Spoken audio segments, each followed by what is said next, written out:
വെള്ളിയാഴ്ച മഗ്രിബ് നിസ്കാരത്തിനോട് അടുത്ത സമയം അസ്ർ നിസ്കാരത്തിൻ്റെ ശേഷമായി സൂറത്തുൽ ഇഖ്ലാസിനെ 100 തവണ പാരായണം ചെയ്ത് യാ അല്ലാഹു യാ റഹ്മാൻ എന്ന ദിക്റിനെ നമ്മൾ ധാരാളമായി അധികരിപ്പിച്ചുകൊണ്ടിരിക്കുക. എല്ലാ പ്രയാസങ്ങളിൽ നിന്ന് സലാമത്ത് ലഭിക്കാനും നമ്മുടെ ഖൽബിൻ്റെ അകത്തളങ്ങളിൽ നടക്കാതിരിക്കുന്ന ഏത് ആഗ്രഹങ്ങളുണ്ടോ എല്ലാ ആഗ്രഹങ്ങൾ സഫലീകരിച്ചു കിട്ടാൻ വേണ്ടിയും ഇൻഷാ അല്ലാഹ് ഈ ദിക്റിനെ നമ്മൾ പതിവാക്കുക. വെള്ളിയാഴ്ച അസ്ർ നമസ്കാരത്തിൻ്റെ ശേഷം 100 തവണ സൂറത്തുൽ ഇഖ്ലാസ് പാരായണം ചെയ്ത് യാ അല്ലാഹു യാ റഹ്മാൻ എന്ന ദിക്റിനെ അധികരിപ്പിച്ചുകൊണ്ടിരിക്കുക. ശേഷം നമ്മുടെ ഖൽബിലുള്ള ഏത് ആവശ്യങ്ങളാണോ അല്ലാഹുവിലേക്ക് ആത്മാർത്ഥമായി നമ്മൾ തേടുക.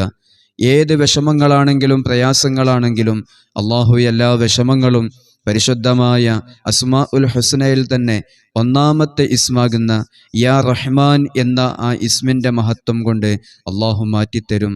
അതുപോലെ തന്നെ നമ്മുടെ ഖൽബിലുള്ള ഏത് ആഗ്രഹങ്ങളുണ്ടോ എല്ലാ ആഗ്രഹങ്ങളും നമുക്ക് സഫലീകരിച്ചു കിട്ടാൻ വേണ്ടി ഇൻഷാ അല്ലാഹ് ഈ ദിക്റിനെ നമ്മൾ ചൊല്ലി ആത്മാർത്ഥമായി അല്ലാഹുവിലേക്ക് ദുആ ചെയ്യുക.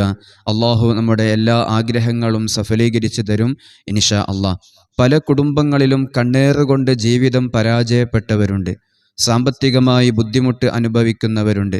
കുടുംബ സംബന്ധമായ പ്രയാസങ്ങൾ അനുഭവിക്കുന്നവരുണ്ട്. പല കുടുംബങ്ങളിലും സമാധാനം നഷ്ടപ്പെടാനുള്ള കാരണം കണ്ണേറ് തന്നെയാണ്. കണ്ണേറ് ബാത്യുലാകാനുള്ള ഏലസ് ഇൻഷാ അല്ലാഹ് നമ്മുടെ മജ്ലിസിലുണ്ട്.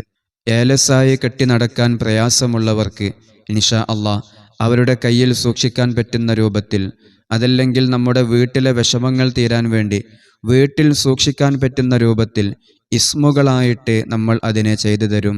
അല്ലാഹു എല്ലാ വിഷമങ്ങളും പ്രയാസങ്ങളും നമ്മുടെ ജീവിതത്തിൽ നിന്ന് മാറ്റിത്തരട്ടെ. അസ്സലാമു അലൈക്കും വറഹ്മത്തുള്ളാഹി വബറകാതുഹു.